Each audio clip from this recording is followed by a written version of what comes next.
Welcome to Hedgehog Hollow. Today I am hopping with Altenew for a very special new release. So be sure to check out below this video, there's a link to my blog post and you can go and check out the rest of the blog hop and win some prizes. So let's talk about watercolor resist. Now it's something I talk about a lot in videos like, oh, you could do this as a watercolor resist, but I've never really gone back to basics and shown you what that is. So this is perfect whether you are a beginner and you've never done it before, or maybe if you just want a refresh or some new ideas for it. So I'm using this new Paint a Flower Iris that they are releasing today. Isn't it beautiful? And watercolor resist is a great way to practice your watercolor skills. It's also super simple. It has lots of different variations. And also it's a little bit like no line coloring, but cheating because I think it's even easier. Okay, so I'm using, again, this is new. This is the Altenew watercolor paper that they just released today. This is a cold press paper. And if you want to know more about cold press, hot press, those kinds of things, really it changes the texture of your paper. But I do have an Essentials to Card Making course underneath that you can check out, and we talk a lot more about paper types. So the first thing I'm going to do is just stamp this out using my MISTI. This new paper comes in 4 1/4 by 5 1/2, so card front size, or you can get it in 9 by 12 sheets, just depending what you want to do. I'm going to use my Altenew Embossing Ink, which is got the jumping jacks this morning, and I'm going to just stamp this down. Make sure I've used my anti-static too. And when I'm stamping on watercolor paper, I like to try and stamp twice.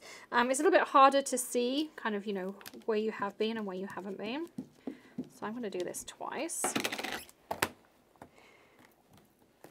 Okay. And then looks pretty good. And I'm also going to do it on a second piece because I want to show you a couple of techniques. So I want a couple to be able to use. So again, stamp once, stamp twice, and then I'm going to use Altenew Crystal Clear Embossing Powder over the top. Now, for watercolor resist, you can use any color of embossing powder. Now, the white is going to be great because it's a little bit like the no-line coloring, as I mentioned, and I just like the effect on white paper. But there is no reason you can't do black or gold or really any color that you fancy. So I'm going to tip this over the top. I'm going to have my second piece here ready because I can just repurpose.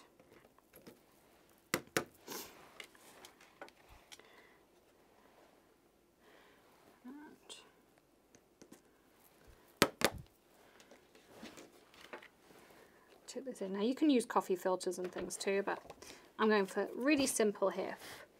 Okay, so now we'll just heat this with our heat gun. This is the new Wagner heat gun. It has 2 different settings on it. And we're going to just wait till this turns clear. Now, you don't want to overcook the embossing powder. I do have an Embossing 101 on the channel if you haven't done heat embossing before. But what it does is it turns this powder to like an enamel. So I'll show you when this one is done.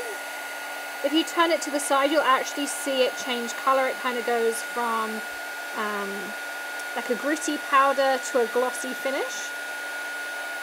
And so I always do it from the side because then I can see where I've been, particularly with white. I mean, if you have a color, then it's pretty easy to tell where you've been, but white on white is a little bit harder or clear. So you can see it happens pretty quickly. I'm not staying in the same spot for too long. I think for all of that one. It kind of looks like a really thin glue gunned line. That's kind of a really good analogy for it.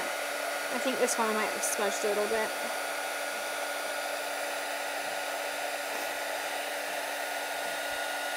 And this gets super hot, like 400 degrees kind of hot, the heat gun. So just be sure to keep your fingers out the way as well. So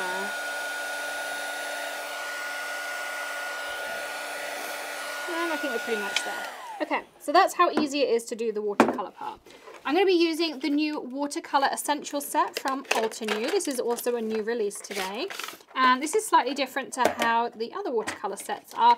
They have these circular pieces rather than the pans that we're used to having to unwrap. But it means less packaging to unwrap, so I'm a fan of that. And then it includes your water pen. I can't really see where that seal is. So I'm sorry if my dentist is watching, but I just opened that like that. This is a water pen. So these are great for watercoloring, traveling, crafting, all those kinds of things. What you want to do is unscrew your nib.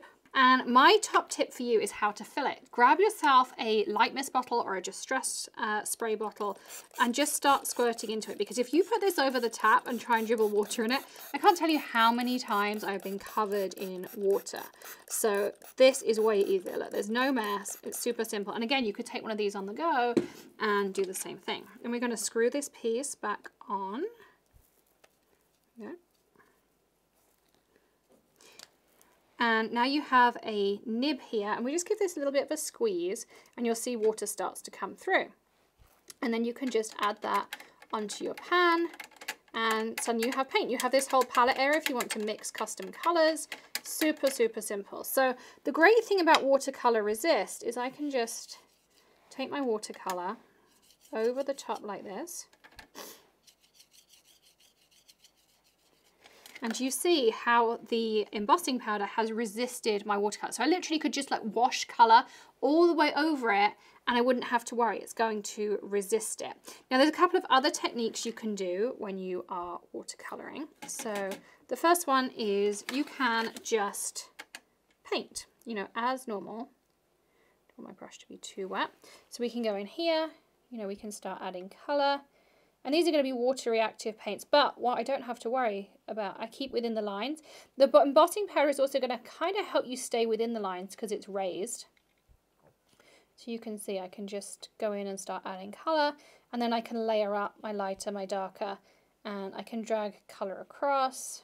And as I say, my embossing powder is really going to help me stay within those lines too. So the one tip I'm going to give you with watercolors is to work in layers. So do a light layer, let that dry, add your next layer, etc. If you try and add too much at once, trust me from experience, it goes really wrong.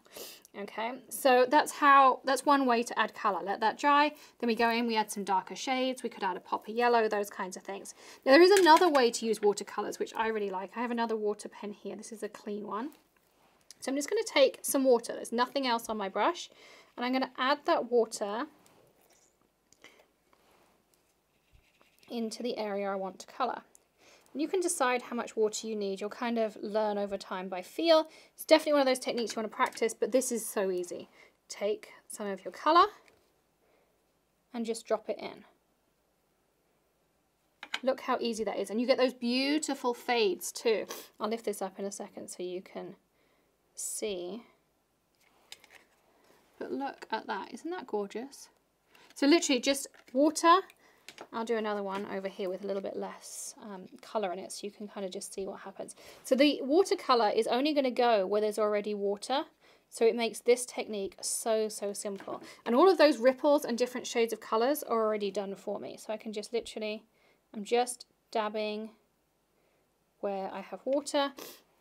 And then it runs all these beautiful colours. And that is just so easy to colour in a flower. I can colour this whole flower in with water and then just drop colour in, and I let the colour do all of that work for me. So I just kind of dab into my colour, dab onto my project, and it will itself move through that water.